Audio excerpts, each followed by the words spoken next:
montón de fisio, ¿no? Así es, por eso yo les decía, fisio necesitan aprender bien. Y estos mismos mecanismos compensatorios lo van a repetir todo el tiempo. Síndrome nefrótico, asitis, insuficiencia cardíaca derecha, izquierda, todos esos mecanismos que hemos visto hasta el cansancio. Algunos mecanismos fallan, no son suficientes, pero básicamente es lo mismo. ¿Ya? Muy bien, vamos ahora a las trombofilias y las trombosis con las embolias. ¿Qué cosas son las trombosis o las embolias? Son dos cosas diferentes. Las trombosis es la formación anormal del coágulo. Repito, anormal. Cuando yo tengo un coágulo en una herida o en algún corte, ¿no? O por ejemplo en alguna lesión que se ha formado, es normal que se forme un trombo para evitar la pérdida sanguínea. Pero cuando por algún motivo los vasos sanguíneos de manera espontánea o por alguna enfermedad forman un trombo intravascular, se llama una trombosis. Y este está anormalmente en el mismo lugar donde se formó. La embolia es cuando una masa sólida o líquida o gaseosa, ¿ya?, es arrastrada a través del torrente sanguíneo y termina en un punto donde el calibre es más pequeño que esa masa. Ahora, doctor, una embolia, por lo tanto, puede ser producida por un trombo. Claro, un trombo que se desprende de donde nació y termina en un vaso más pequeño y se obstruye, es una embolia de un trombo, se llama una tromboembolia. ¿Ya? Por lo tanto, habitualmente la embolia a veces es una consecuencia de la trombosis. ¿Ya? Pero esta embolia no solo puede ser por trombos, puede ser por gas, puede ser por un líquido, puede ser por grasa, puede ser por un material, inclusive por neoplasias, ¿no? Recuerden que las neoplasias, hemos visto en la clase pasada, viajan en el interior del torrente sanguíneo, ¿no? Muy bien. Y para esto, para que haya una trombosis, que finalmente es el más frecuente productor de las tromboembolias, tiene que haber algo que se llama la tríada de Birkhoff. Y la tríada de Birkhoff dice de que para que exista trombolia tiene que haber habitualmente tres variables, que son la disfunción endotelial, mejor dicho, la lesión del endotelio, un estado de hipercoagulabilidad, es decir, que nosotros tengamos alguna característica que favorece la coagulación de la sangre, y dos, un flujo sanguíneo alto, y tres, un flujo sanguíneo alterado. La lesión endotelial, ¿por qué? Porque un endotelio que está lesionado, que está alterado, produce o expresa más al factor de von Willebrand y al factor tisolar, que, como recordamos, son proteínas que lo que hacen es activar la cascada de la coagulación a través de sus vías intrínsecas y extrínsecas. Entonces, normalmente en un endotelio sano, esos factores están por debajo de la célula endotelial. Si yo tengo un endotelio que está todo el tiempo dañado y denudado, pues tengo que esos factores están listos para ser expresados ante las plaquetas y los factores de la coagulación. No conforme con eso, puedo tener yo una activación o disfunción endotelial. ¿Qué significa una disfunción endotelial? Es un endotelio que por causas de diferentes injuriantes, ¿no?, tiene una baja expresión, ya sea de plasminógeno como trombomodulina. Y tú dirás, ¿y eso para qué sirve? Es que esos dos son mecanismos que controlan a la formación del trombo. Entonces, una disfunción endotelial hace que estos factores que secretan normalmente el endotelio y que controla y que evita la permanencia del trombo no estén. Por lo tanto, favorece la formación del trombo. La hipercoagulabilidad, que lo vamos a ver en un rato, y finalmente el flujo sanguíneo alterado. Todo, miren, hay un dicho que dice que favorece la trombosis cada vez que yo hago que un flujo laminar se transforme en turbulento. El flujo laminar hace que las plaquetas y las proteínas tengan un contacto durante una mínima cantidad de tiempo con los factores de la coagulación. Pero si yo tengo un flujo turbulento, por ejemplo, un vaso que se bifurcó, ¿no? Se bifurcó, o por ejemplo, una arritmia cardíaca, eso hace que la sangre no circule, esté dando vueltas o se mantenga mucho tiempo en un determinado punto del vaso sanguíneo, lo que favorece la expresión de la trombosis.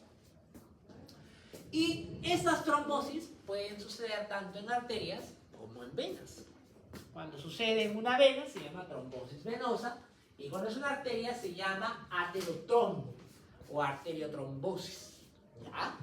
Y a su vez, estas arteriotrombosis generalmente, y son muy frecuentes que sean, una complicación de una enfermedad que se llama la ateroesclerosis, que se la vamos a ver otra vez en cardio, no la vamos a ver ahora. ¿Ya? Muy bien, entonces todas ellas forman un trombo y ese trombo puede ser producido porque yo tengo una predisposición genética o porque, o además, los dos juntos, porque tengo alguna condición que favorece el estado de la coagulación. Eso se llama la hipercoagulabilidad. Son características que favorecen la coagulación. ¿Y cuáles son esas características? Son varias, ¿no? Miren, acá están las complicaciones, ya saben, trombosis venosa o arterial. Miren, acá hay un ejemplo de trombosis venosa, el TEP, ¿no? El tromboembolismo pulmonar. Trombosis arterial, por ejemplo, los infartos, por los infartos de cerebro, el infarto de corazón, es una trombosis arterial, ¿no? Muy bien. Entonces, los estados de hipercoagulabilidad tienen dos formas de por cómo yo puedo tener hipercoagulabilidad. La primera es relacionada al aumento de la función de la plaqueta. ¿Con qué tiene que ver? Con los componentes de la hemostasia. La hemostasia tiene dos componentes, las plaquetas y las proteínas de la coagulación, ¿cierto? Muy bien, entonces la predisposición a la hipercoagulabilidad puede ser o porque yo tengo un aumento de la función plaquetaria o porque tengo un aumento de la actividad de las proteínas de la coagulación.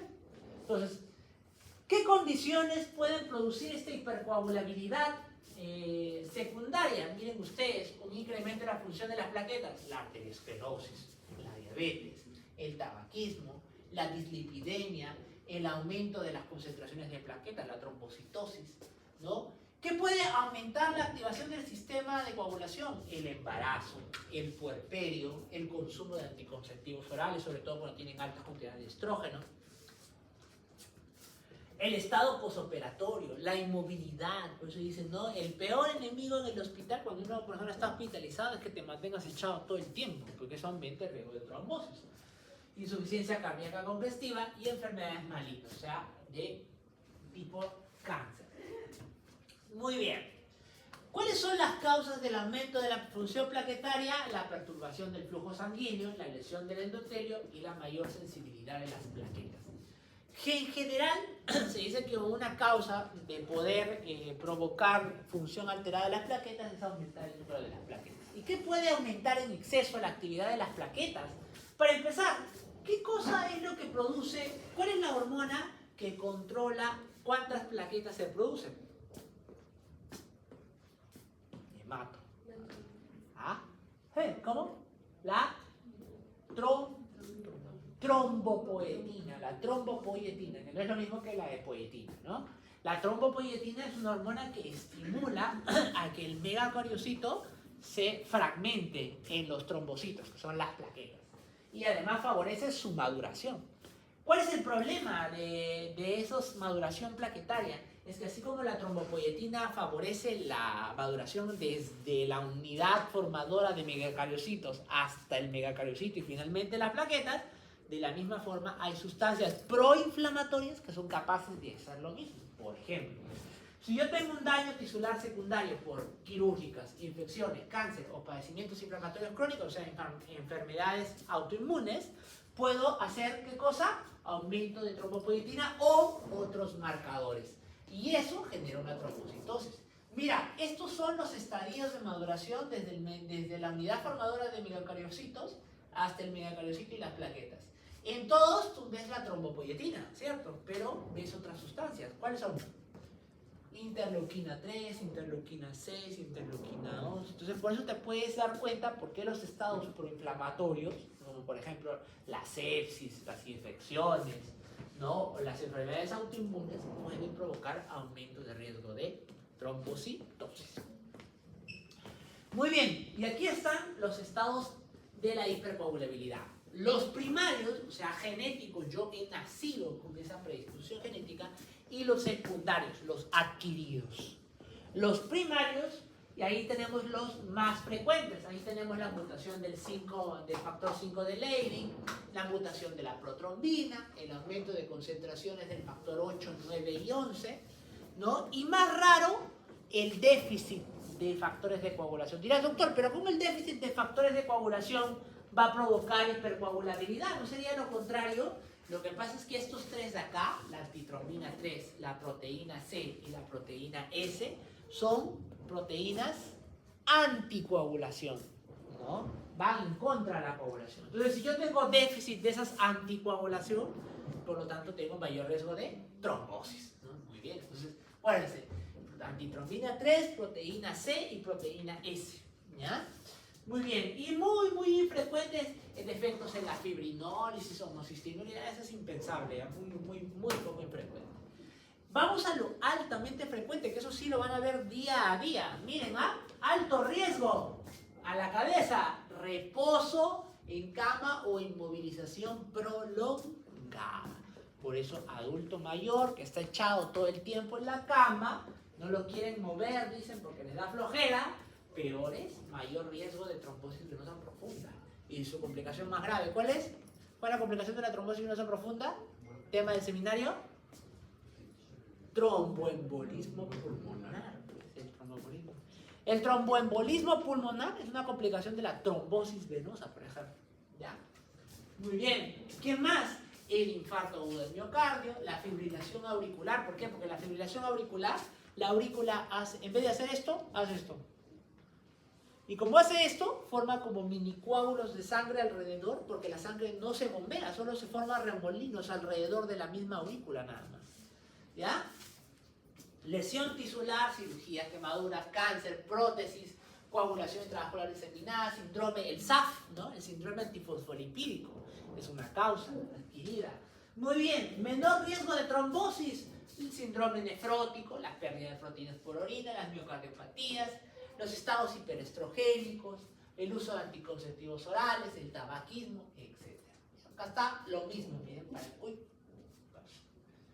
ya está. Y acá está en cuanto es la prevalencia de cada una de las deficiencias genéticas. Pero les he dicho que son raras, pero existen, hay que saberlas. ¿Ya? Muy bien. Émbolo. Vamos a los émbolos. Los émbolos, les he dicho, doctores, puede haber de todo. Lo más frecuente es que sea un émbolo de trombo, pero no es el único caso. Pueden haber otros émbolos. Puede haber embolismo graso. Miren, en el embarazo, rara vez, yo alguna vez lo vi de interno, el embolismo de líquido amniótico. O sea, el líquido amniótico que termina en la vena y se va hacia el pulmón, ¿no? El tumor embólico también. Recuerden que hemos dicho que las neoplasias, para hacer metástasis, viajan a veces a través de la sangre, ¿no? Ahorita voy a agarrar mi tubo de mayo y así con el laparoscopio voy a entrar para intubarlo. Y ya están ahí. Ahorita ya entran en el coma profundo. Muy bien. La enfermedad trofoblástica, el émbolo séptico, el quiste hidatínico, que es una infección parasitaria, ¿no? La infección parasitaria. Y partículas, miren, ¿no? Aire también, por ejemplo. Vamos a la embolia grasa. ¿Qué es la embolia grasa? Miren, ¿no? Yo tengo una vena que ingresa tejido celular subcutáneo. O sea, ingresan bolitas de grasa. Y miren, miren, esto que ustedes ven acá son las paredes de la vena. ¿Ven qué es esto? ¿Qué cosa es esto? Son adipocitos. Es una embolia grasa. ¿Cuál es la causa más frecuente de la embolia grasa? Las fracturas. ¿Por qué? Porque la fractura rompe vasos. Pero rompe vasos y también entra en contacto con ¿qué? Con grasa, pues, la grasa del celular subcutáneo de la pierna. Por eso es una causa de grasa. Paciente que tiene una fractura y súbitamente desarrolla insuficiencia respiratoria, ¿qué ha hecho? Un TEP, pero por émbolo graso, ¿no? Embolia gaseosa puede suceder en los buzos o puede ser iatrogénico, ¿no?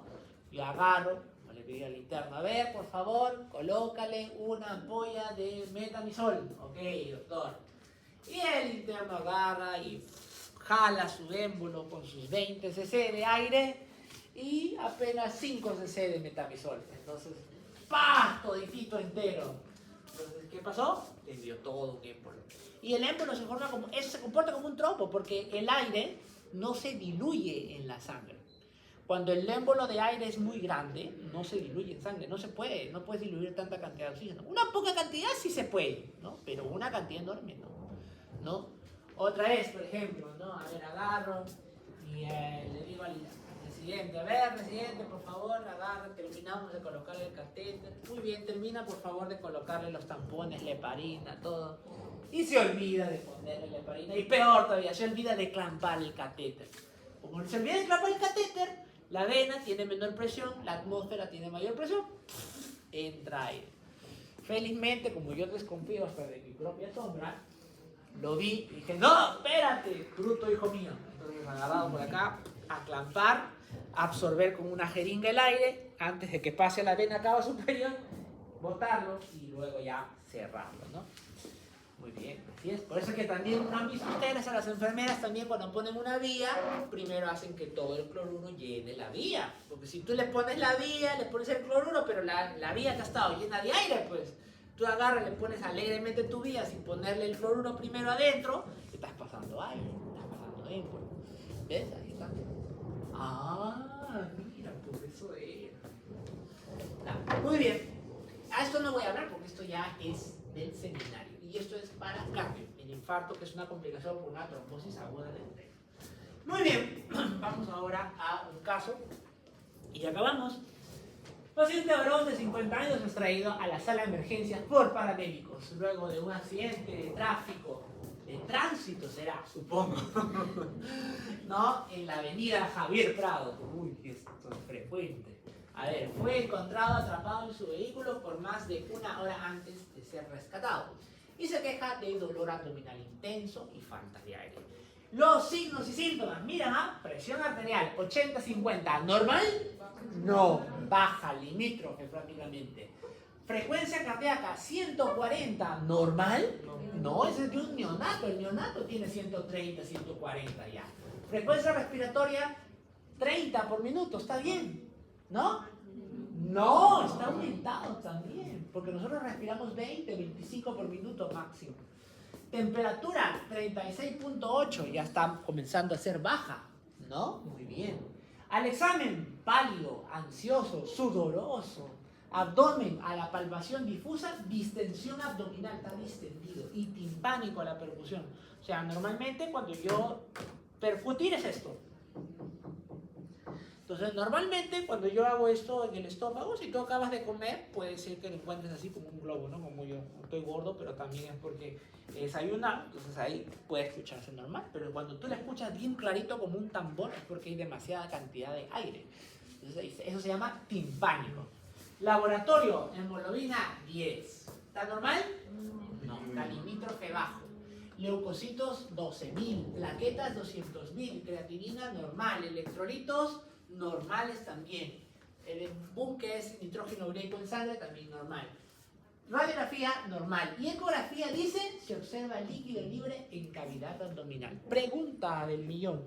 ¿Está en shock? Ok. ¿En qué tipo de shock podrá tener? Ya sé, distributivo. ¿Cierto? Distributivo, ¿no? ¿Está séptico? No. Ok.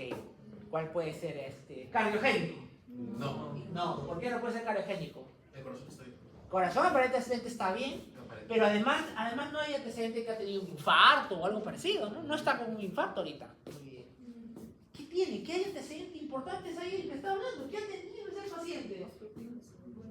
¿Qué ha tenido? Ya, ¿por qué? ¿Por qué? ¿Parece estar sangrado abdominal? Ya, ¿por qué es? Por el accidente de tránsito. Cuando uno tiene un accidente de tránsito y tienes hipotensión, lo primero que tienes que descartar es un shock hipovolémico. Doctor, pero no veo la sangre. Ya, pues, pero no la ves. Una cosa que no veas una sangre evidente y otra cosa que esté haciendo un hemoperitoneo, por ejemplo.